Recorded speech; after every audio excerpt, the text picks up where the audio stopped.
하나님 말씀은 구약 성경 열왕기상 19장이 되겠습니다. 열왕기상 19장 9절에 있는 말씀부터 12절에 있는 말씀까지만 같이 교독하도록 합니다. 제가 9절 읽고 여러분들이 10절 읽도록 하겠습니다. 9절에서 12절, 페이지 수는 550쪽입니다.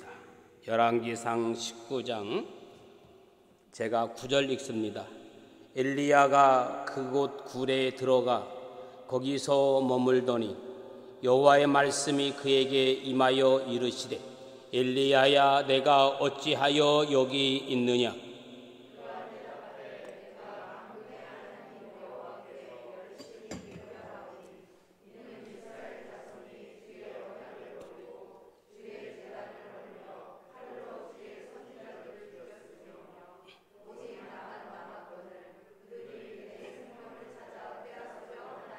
여호와께서 이르시되 너는 나가서 여호와 앞에서 산에 서라 하시더니 여호와께서 지나가시는데 여호와 앞에 크고 강한 바람이 산을 가르고 바위를 부수나 바람 가운데 여호와께서 계시지 아니하며 바람 후에 지진이 있으나 지진 가운데도 여호와께서 계시지 아니하며 또 지진 후에 불이 있으나 불 가운데도 여호와께서 계시지 아니하더니 불 후에 세미한 소리가 있는지라. 아멘. 할렐루야.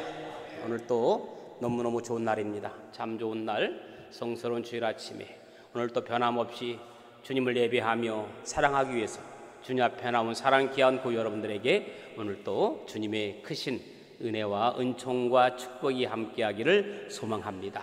우리 옆에 분과 뒤에 분과 인사하십시다. 잘 오셨습니다. 반갑습니다. 주의 이름으로 축복하고 환영합니다. 잘 오셨습니다. 할렐루야. 네, 반가워요.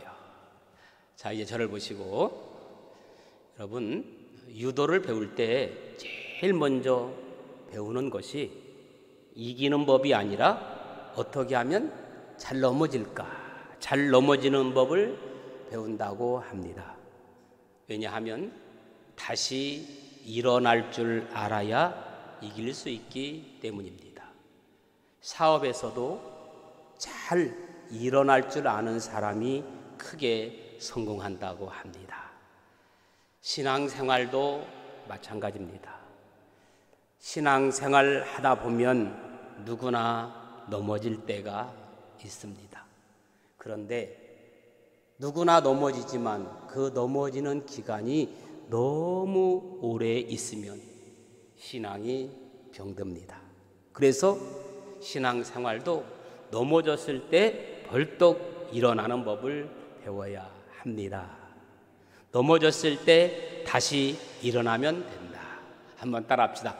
넘어졌을 때 다시 일어나면 된다. 여러분 복싱 경기를 해도 넘어졌지요. 일어나면 되는 거예요. 또 일어나면 되는 겁니다. 우리의 신앙생활도 넘어질 수 있어요. 흔들릴 수 있어요. 좌절할 수 있습니다. 그러나 다시 일어나면 되는 줄로 믿습니다. 이제 주님의 부활과 함께 우리의 신앙이, 우리의 삶이, 가정이 회복되어지는 일어나는 역사가 있기를 축복합니다. 그래서 도종환 시인은 흔들리지 않고 피는 꽃이 어디 있으랴. 흔들리지 않고 피는 꽃이 어디 있으랴. 꽃이 피우려면 비바람과 모든 것들을 흔들림 속에서 꽃이 피는 겁니다. 이정아 시인의 험난함이 내 삶의 걸음이 되어 그 시 가운데 이런 글귀가 있습니다. 나중에 알찬 열매만 맺을 수 있다면 지금 당장 꽃이 아니라고 슬퍼할 이유가 없지 않은가. 나중에 알찬 열매만 맺을 수 있다면 지금 당장은 꽃이 아니라고 슬퍼할 이유가 없지 않은가. 참 마음에 와닿아요. 장로님, 어디서 본 글 같지 않습니까? 본 적 없어요? 자, 이 글 어디다 보신 분 손 들어봐요. 아무도 못 봤어요? 권 집사님 어디서 봤어요? 예? 화장실 보내 있어요. 여러분 교회 화장실 안 가십니까? 장로님 왜 물어봤느냐면 화장실 청소하시잖아. 저렇게 화장실 청소하면서도 화장실에 문에 있는 그 글귀를 못 봤다는 게 참. 자, 오늘 또 지난주에 이어서 선물 드리겠습니다. 오늘은 권집사, 제가 화장실을 가면서 종종 이 글을 봤거든요. 자, 빨리 나오세요. 우리가 조그마한 곳에서 관심 갖고 보면 참 좋은 글들이 참 많은 것 같아요. 그래요. 김연아 선수도 이 세상에서 넘어지기로 말하면 나처럼 많이 넘어진 사람은 없을 것이다, 그런 얘기를 합니다. 이 세상에서 나처럼 많이 넘어진 사람은 없을 것이다. 그렇습니다. 넘어졌다고 낙심하고 포기하는 사람은 실패자로 남습니다.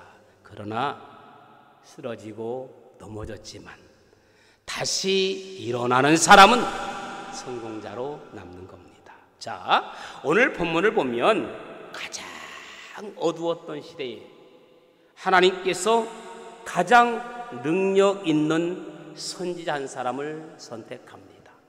그게 누굽니까? 오늘 본문의 엘리야입니다.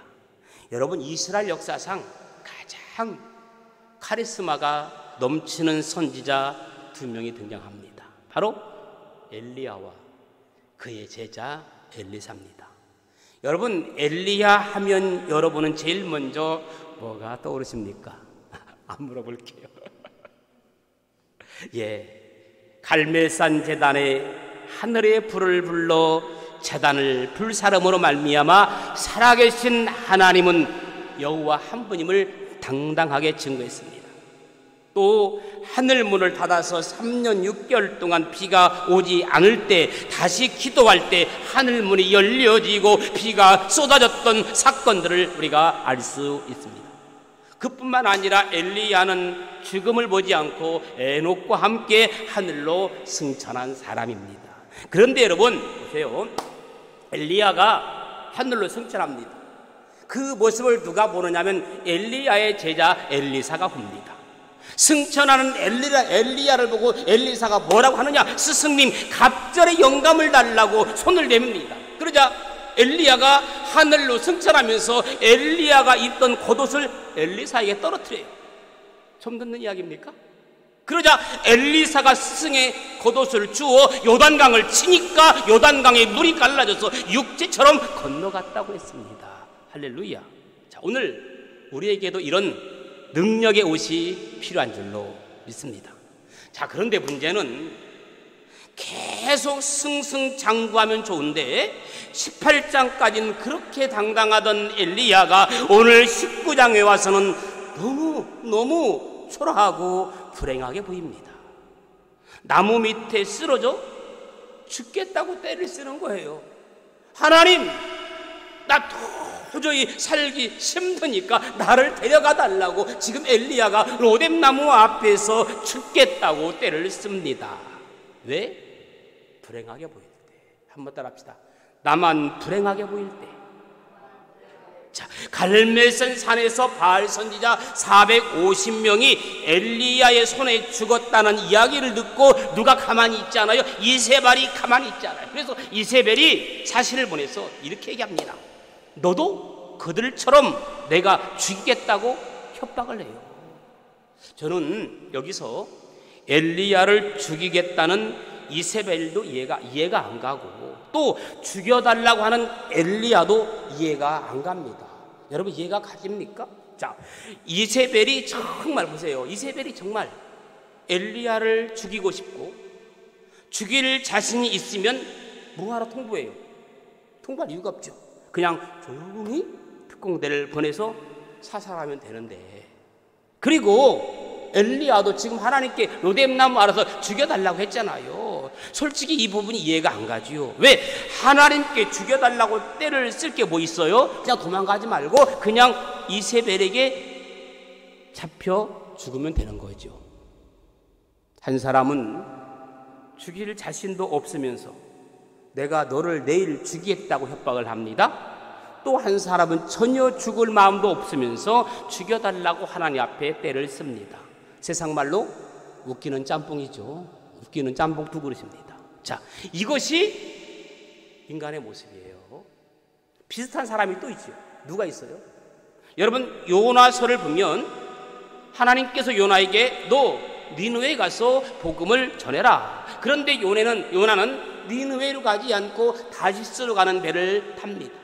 그러자 갑자기 요나가 탄 배가 침몰할 위기에 빠집니다. 요나는 자기의 불순종, 자기 때문에 배가 침몰한 것을 너무너무 잘 알고 있습니다. 그때 요나가 뭐라고 말합니까? 나를 바다에 던지우라고 말합니다. 아니, 자기가 직접 배에 뛰어 들어가면 그만인 것을 왜 굳이 많은 사람들 보고 나를 들어 던지라고 외칠까? 제가 볼 때는 나는 죽기 싫다는 의미가 담겨 있고, 그리고 더 중요한 것은 차라리 내가 죽을지언정 자살은 하지 않겠다, 그런 의미가 담겨 있지 않나 생각을 해봅니다. 어쨌든 사람은 누구나 내면에는 이렇게 모순된 두 본능이 자리 잡고 있습니다. 우리도 그렇잖아요. 대화를 해보면 내면에 모순되는 것들이 참 많아요. 저도 그래요. 모순투성입니다. 그럴 것 없어요. 여러분들도 모순투성인 거예요. 살고 싶은 본능이 있는가 하면 조금이라도 힘이 들면 죽고 싶다고 생각을 하게 됩니다. 강한 것 같지만 한없이 약한 게 인간이에요. 건강하게 살다가도 조금만 병이라도 들면 이러다가 잘못되는 것 아닌가 하는 생각에 머리를 스쳐 지나갑니다. 여러분, 엘리야가 보통 인물입니까? 성경에서 하나님의 권능이 가장 크게 드러나는 시대가 세 번 있어요. 첫째가 모세 시대입니다. 40년 동안 광야 생활하는데 구름 기둥, 불 기둥으로 모세를 인도합니다. 홍해가 갈라집니다. 하늘에서 만나가 내리고 바위가 터져 생수가 쏟아집니다. 엄청난 이적과 기사가 일어났던 시기가 모세 시대잖아요. 그리고 두 번째가 오늘 본문의 엘리야와 엘리사 선지자 시대잖아요. 그리고 세 번째가 신약으로 넘어와서 예수님께서 이 땅에 살아 계시던 그때, 제자들이 초대교회를 세우던 그때, 이렇게 세 번 정도 하나님의 권능이 가장 크게 드러나는 시대입니다. 자, 그런데 다시 오늘 본문에 보면 당대를 호령하던 이방 선지자 850명을 혼자서 상대하던 엘리야가 열왕기상 18장 22절에, 그리고 오늘 본문 19장 10절에 보면 뭐라고 고백하느냐? 나만 홀로 남았다.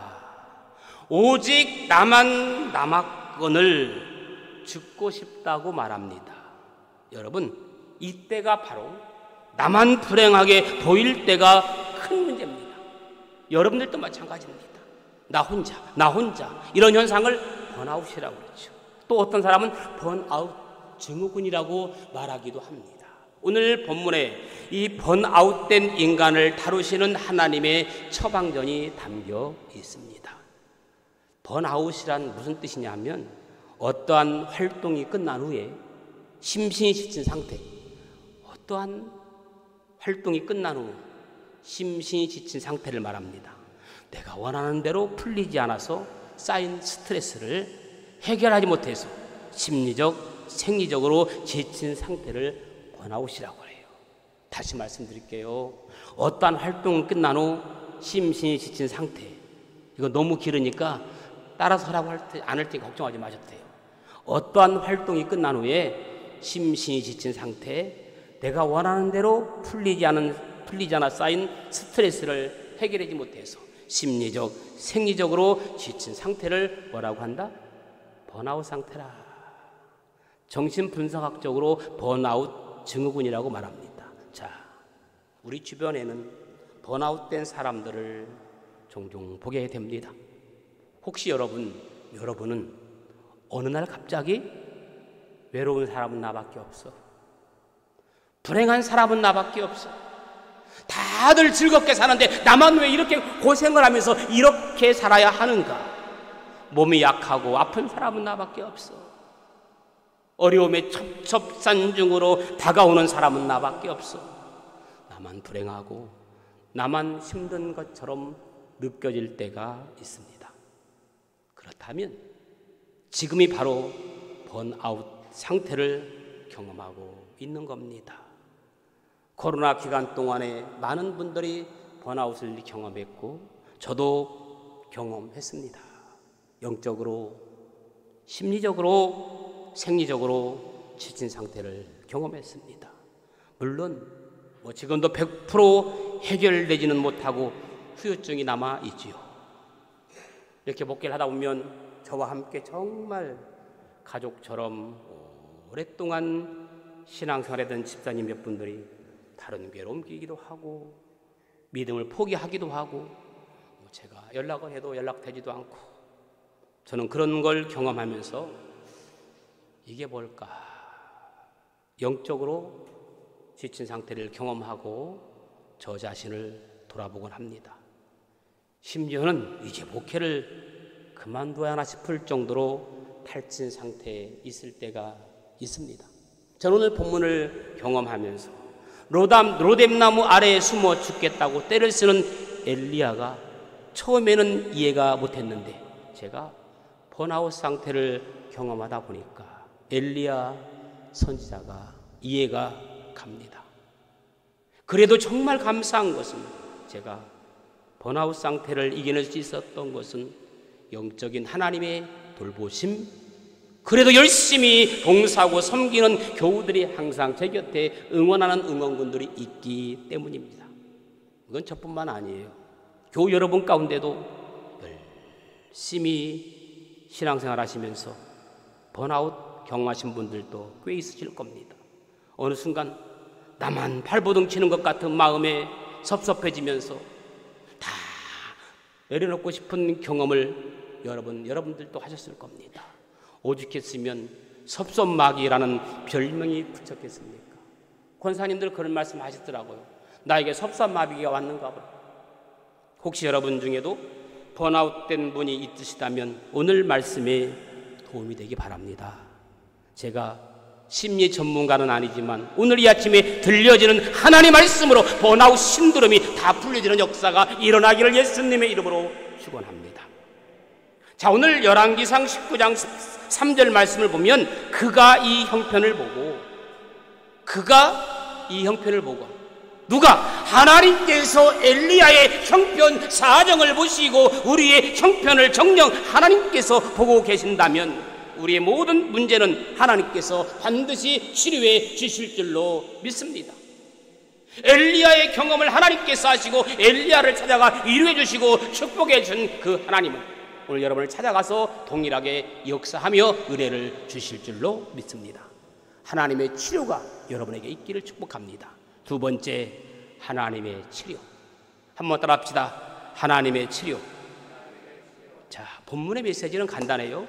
누구나 쓰러질 수 있다. 쓰러지면 일어나면 된다. 보십시오. 이 사건의 주인공은 엘리야가 아니에요. 역사의 주인공은 언제나 따로 있어요. 누굽니까? 엘리야를 뒤에서 간섭하고 역사하고 도우시는 하나님이 언제나 주인공인 줄로 믿습니다. 여러분, 요즘 결혼식들을 참 많이 하잖아요. 결혼식장의 주인공은 누굽니까? 당연히 신랑 신부입니다. 자, 성경에도 요한복음 2장에 보면 가나 혼인잔치의 이야기가 나옵니다. 물론 혼인잔치의 주인공은 당연히 신랑 신부여야 합니다. 그런데 성경에는 신랑 신부의 이름이 없습니다. 우리는 가나 혼인잔치 주인공 신랑 신부라고 말하는 사람은 아무도 없습니다. 누굽니까? 당연히 예수님입니다. 여기서 하고자 하는 이야기는 신랑 신부의 결혼식 이야기가 아니라 혼인잔치에 포도주가 떨어졌다는 데 중점을 두고 그 포도주 물이 포도주로 변한 그러한 예수님의 기적에 초점을 맞추고 있는 겁니다. 제가 말씀드리고 싶은 것은 언제나 주인공은 하나님이시다. 오늘 우리의 예배를 받으시는 분도 하나님이십니다. 엘리야는 삶을 포기해도 하나님은 엘리야를 포기하지 않았어요. 난 내 삶을 포기해도 하나님이 나를 포기하지 아니하고 간섭하신다, 그 말입니다. 우리는 우리의 사명, 우리의 사역을 포기해도 하나님 우리를 포기하지 않으시는 줄로 믿습니다. 탈진 상태에 있는 엘리야가 로뎀나무 아래에서 잠들어 있었지만 하나님은 그런 엘리야를 보호하시기 위해서 졸지도 아니하시고 주무시지도 아니하십니다. 성경은 하나님은 상한 갈대를 꺾지 아니하십니다. 꺼져가는 등불도 끄지 아니하시는 분입니다. 내가 마냥 지치고 힘들어서 때로는 마음이 상하고 심령에 불이 다 꺼졌어도 하나님은 꺼진 불을 다시금 세우시는 분인 줄로 믿습니다. 하나님은 여러분의 사랑에 눈이 본 거예요. 사랑에 눈이 벌어보시지 않았습니까? 보이지 않죠. 그 사람밖에 보이지 않죠. 예수님은 우리밖에 보이지 않습니다. 하나님은 우리밖에 보이지 않습니다. 그래서 하나님은 하나밖에 없는 독생자 예수 그리스도를 나를 위해서 십자가에 피 흘려 못 박혀 돌아가신 겁니다. 하나님은 엘리야를 찾아와서 따지거나 꾸중하지 않았습니다. 죽고 싶다고 말했을 때에 그래 내가 기도 응답해 주마 죽어라 말씀하지 않았습니다. 우리가 때로는 엘리야의 비겁한 기도 아닙니까? 때로는 비겁한 기도를 해도 잘못된 기도를 해도 하나님은 좋은 응답으로 사랑으로 찾아오시는 분인 줄로 믿습니다. 여러분들이 기도할 때 때로는 내가 기도하고도 이거 조금 이거 비겁한 기도 아니야, 이거 좀 잘못된 기도 아니야, 그런 기도 하실 때 있잖아요. 그러다 기도하고 물을 수 있어요, 없어요? 하나님 아까 조금 전에 기도한 건 내가 비겁했네요, 이 기도 물르겠습니다. 그렇지 않잖아요. 그렇지는 않습니다. 우리가 어떤 부모님에게 잘못했을 때 그거 잘못했습니다, 그럴 수 있지만 하나님 앞에 기도한 건 물을 수 없잖아요. 그러니까 우리가 때로는 비겁한 기도를 해도 잘못된 기도를 해도 하나님은 좋은 것으로 응답하는 사랑으로 찾아오시는 하나님인 줄로 믿습니다. 자, 그 하나님은 찾아오셔서 어떻게 했어요? 엘리야를 찾아오셔서 어루만져 주시죠. 그리고 재우시죠. 그리고 먹이시죠. 이 어루만지고 재우시고 먹이시고 이 사이클이 계속 반복되어져요. 어루만지고 재우고 먹이고. 자, 어루만지고 재우고 먹이고. 옛부터 뭐가 보약이라고 그랬어요? 그렇죠? 어른들은 잠이 보약이라고 합니다. 잠은 하나님이 주신 신비입니다. 오직 했으면 하나님은 사랑하는 자에게 잠을 주신다고 했겠습니까? 하나님이 주신 삶을 즐기는 방법 가운데 하나가 잠을 즐기는 거예요. 여러분 잠잘 때 행복하시죠? 사람은 잠잘 때 행복해야 건강해요. 잠잘 때 행복하지 못하면 건강치 못하는 거예요. 낮엔 열심히 일하고 밤엔 잘 자는 게 복이라고 했습니다. 우리 주위에 잠을 이루지 못해서 고민하는 분들이 많이 계십니다. 여러분 그래서 낮에는 아무리 화난 일이 있어도 잠잘 땐 잊어버려야 됩니다. 그 낮에 화난 것을 잠잘 때까지 끌어안고 있으면 악몽을 꾸는 거예요. 그래서 옛날에 권사님들은 저녁에 주무실 때마다 꼭 이 찬양을 불렀지요. 꿈에도 소원이 늘 찬송하면서 죽게 더 나가기 원합니다. 자면서도 우리는 하나님을 만나야 되는데 화를 품고 잠자리에 들어서는 안 된다는 거예요. 하나님은 엘리야가 편히 자고 나면 먹을 것을 준비해서 잘 먹이십니다. 뭐든지 잘 먹는 사람이 건강한 것 같아요. 살 빼려고 너무 안 먹어도 그거 안 좋아요.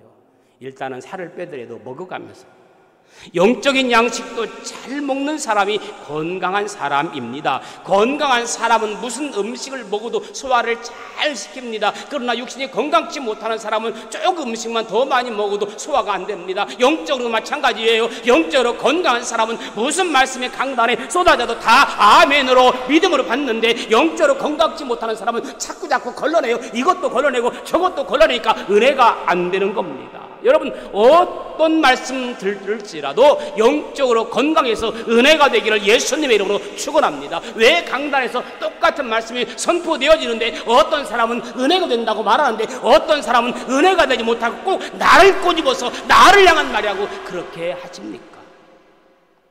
하나님은 엘리야를 어루만집니다. 5절에 보니까 어루만지며 7절에도 어루만지며, 어루만진다는 말이 반복적으로 등장합니다. 이 어루만진다는 말이요, 히브리어로 나가인데 영어로는 뭐죠? 터치예요, 터치. 그런데 터치보다는 어루만지다로 한 것이 잘 번역한 것 같습니다. 여러분, 우리나라 사람과 서양 사람들의 다른 점이 뭔지 아십니까?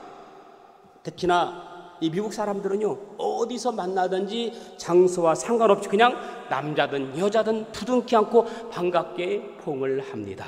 그런데 우리나라 사람들은 조금만 붙어 있으면 이상하게 봐요. 남녀 칠세 부동석이라는 말을 교육시킨다는 나라는 우리나라밖에 없대요. 오히려 달라붙는 외국보다 떨어지는 우리나라가 사고가 더 많은 거 아십니까? 더군다나 요즘은 멀리 2m 접근군지 우리의 마음을 더 썰렁하게 만들고 자꾸만 멀어지게 만듭니다. 이럴 때 하나님의 세미한 음성을 들을 줄 알아야 됩니다. 따라합시다. 내가 들어야 할 세미한 소리. 자, 쓰러져 있던 엘리야를 일으키신 하나님은 엘리야를 어디로 인도해요? 산으로 인도해요. 어느 산? 호렙산으로 인도해요. 여기 호렙산은 여러분들이 잘 아시는 것처럼 광야에서 이스라엘 백성들을 만나주시는 곳이 호렙산입니다. 지도자 모세를 부르시고 만나주시고 친구처럼 대면하여 하나님의 말씀을 주시던 바로 그 산이 호렙산입니다. 그런데 신약성경에 보니까 사도 바울은 이렇게 고백했더라고요. 갈라디아서 4장 25절에 보니까 아라비아에 있는 시내산이라고 했습니다. 여러분, 시내산, 호렙산 지도를 보니까 같은 지역에 있어요. 나란히 쌍벽을 이루고 있어요. 이쪽은 시내산, 호렙산, 친구의 둘이 같은 지역에 나란히 존재하는 공통적입니다. 모세가 하나님의 부름을 받은 호렙산 뻘기나무이지만 모세가 십계명을 받은 곳은 어디예요? 바로 그 옆에요. 호렙산이나 시내산이나 그 동네 그 물줄기 같은 식구예요. 형동생 사이하는 곳이에요. 오늘 본문 11절 12절에 호렙산 바로 그 굴에서 엘리야는 대단히 인상적인 중요한 경험을 합니다. 말씀을 이제 정리하려고 해요. 자, 엘리야가 경험했던 이 멋진 인상적인 경험이 없는 사람은 침체늪에 빠져서 일어날 수 없다는 거예요. 세상이 온탁할수록 하나님의 큰 일을 감당할수록 신앙의 위기가 찾아올수록 하나님으로부터 특별한 은혜를 받을수록 세미한 소리를 들어야 돼요. 하나님의 세미한 소리를 들을 줄 알기를 축복합니다. 어떤 분은 이런 것을 영적 분별력이라고 말하기도 합니다. 오히려 그런 말을 해요. 장마철에 마실 물이 더 없더라. 오히려 우리의 삶이 화려하게 신앙생활하는 것 같지만 하나님을 개인적으로 만나는 경험이 없이 살아가는 사람들이 많다는 거예요. 화려한데 하나님 만나지를 못해요. 우리는 내 귓가에 은은히 들리는 주님의 세미한 음성을 들을 줄 알아야 합니다. 우리 같이 찬양했잖아요. 저 장미꽃 위에 있을 아직 맺혀 있는 그때에 귀에 은은히 소리 들리니 주 음성 분명하다. 이것이 바로 하나님이 나에게 들려주시는 세미한 음성, 들어야 할 소리인 줄로 믿습니다. 여러분은 아무리 분주해도, 아무리 힘들고 아무리 어려운 일이 많아도, 아무리 크게 성공해도 이 세미한 소리를 들으셔야 합니다. 아멘. 예배 시간마다 이 자리에서 주의 세미한 음성을 듣고 가시기 바랍니다.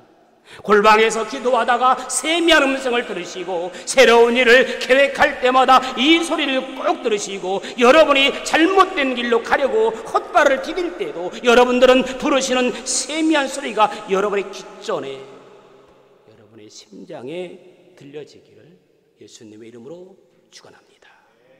좋으신 아버지 하나님, 흔들리지 않고 피는 꽃이 어디 있습니까? 우리가 신앙생활 하다 보면 흔들릴 때가 있습니다. 넘어질 때가 있습니다. 이럴 때 다시 일어날 수 있는 능력을 더하여 주옵소서. 일어나 걸으라, 내가 새 힘을 주리라. 엘리야가 경험했던 이 신앙의 위기, 우리도 잘 극복할 수 있도록 축복하여 주옵소서. 예수님의 이름으로 기도합니다. 아멘. 446장 다 같이 찬송합니다.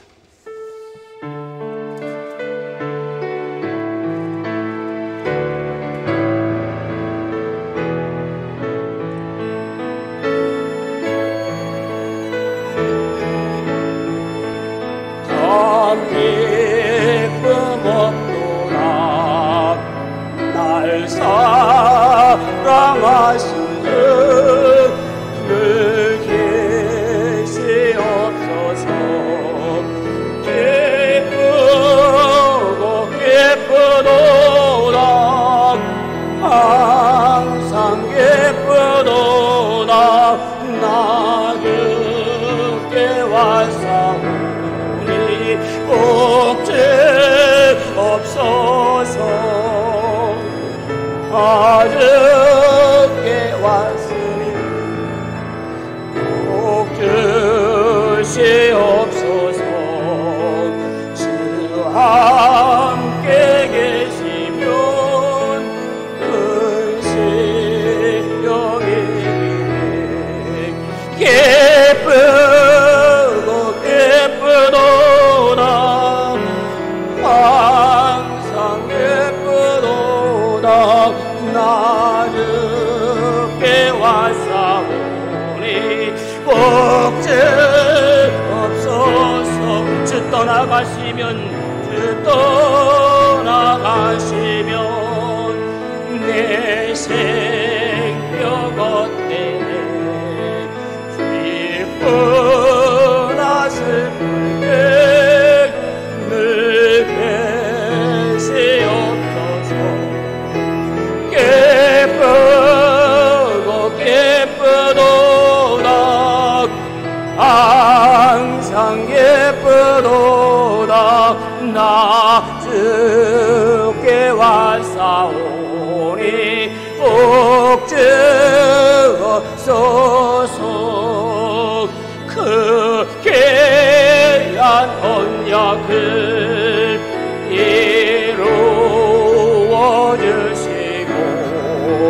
주 명령 따를 때 늘 계시옵소서. 기쁘고 기쁘도다, 항상 기쁘도다. 나 늦게 왔사오니 꼭 주옵소서.